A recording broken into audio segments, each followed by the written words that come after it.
I wanted to speak to you today about the advanced curriculum.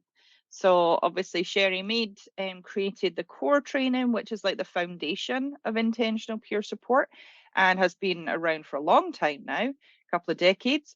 And over years, we've kind of added on different curriculums because there's been a need and a desire for something else. So the advanced curriculum's one of them, and you've been facilitating this for quite some time, haven't you? Facilitating the advanced for 2.5-ish years, maybe 3. Time flies when you're having fun. Yeah, and I'd love to hear more about actually just starting with who do you think that the advanced curriculum is for? Oh, for me, it's for anyone wanting to deepen their practice and really explore the nuances of putting the 4 tasks into relationship in a really profound way. For people who have been attending co-reflection, have been really, practicing in an, I guess, maintaining fidelity as much as possible to IPS practice and think about what's the next step. Where do I go from here? And potentially even people who are wanting to step up into leadership spaces as well, because this has such a focus on co-reflection. It really lends itself beautifully to taking that next step in your lived experience career as well. Yeah, and I'm thinking about I see a lot of the evaluations of the core training, and so many people really come in nervous about what they think is role plays, and then they realize they get so much from these practice conversations. Actually, practicing having a conversation that's built around doing something different. And I'm just thinking about you're saying there's a lot of co-reflection in the curriculum. There's a lot of practice, isn't there?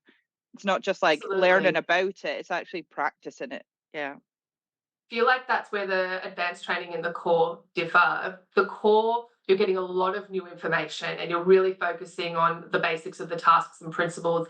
And then when you do advance, it the amount of time that is given to really in-depth co-reflection spaces and practicing those tasks in a nuanced way where we're leaning into what's going on for us and naming that in relationship, really doing the piece on mutuality.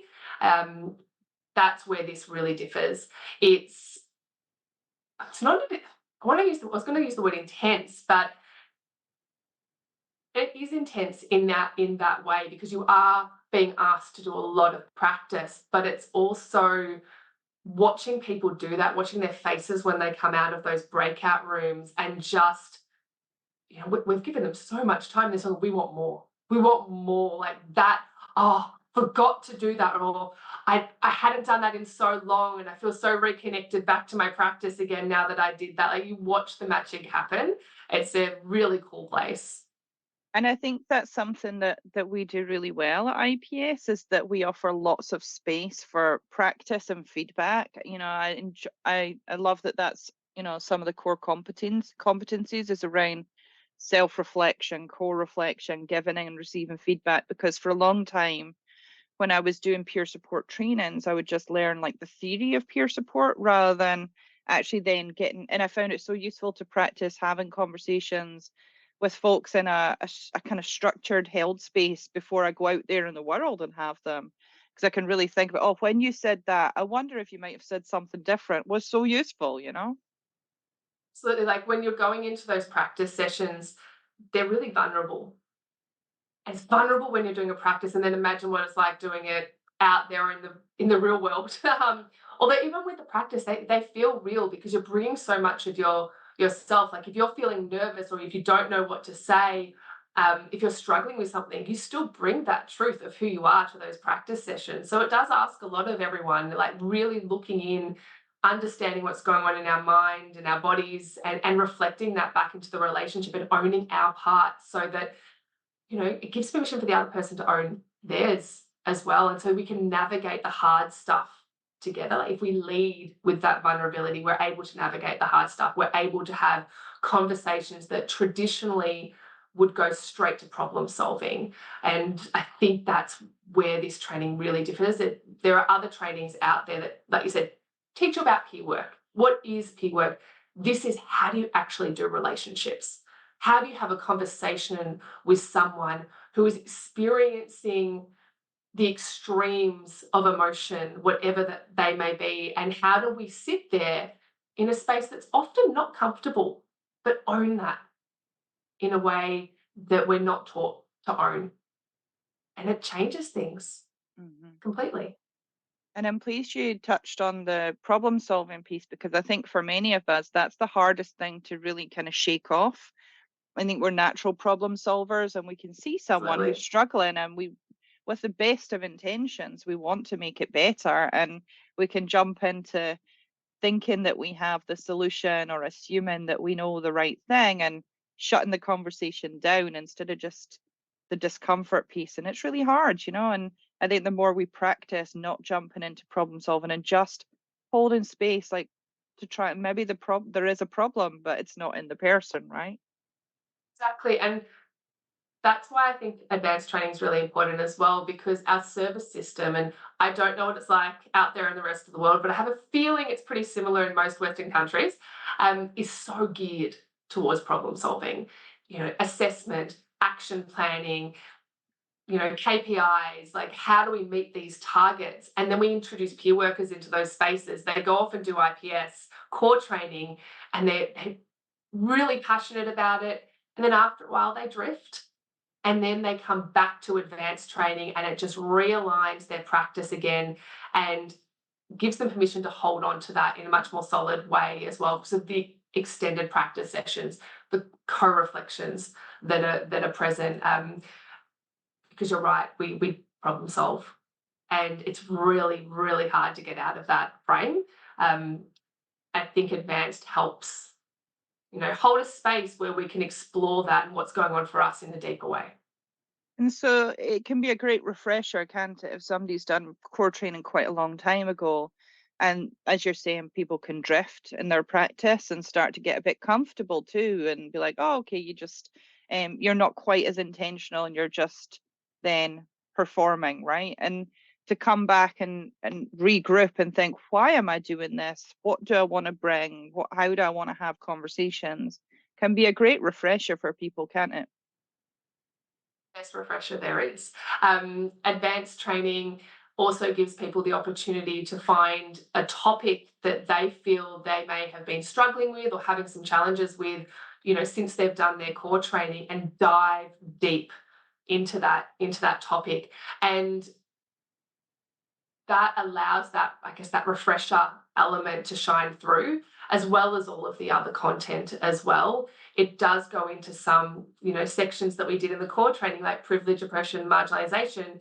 And then in the advanced, we're starting to talk about intersectionality and deepening that practice, for instance. So it takes elements of the core, deepens the practice, and that acts as that refresher training, because you start, oh, I remember talking about this similar things, but now we're talking about it at this level, and I'm able to add more knowledge, and experience from this training, into my tool belt of practice.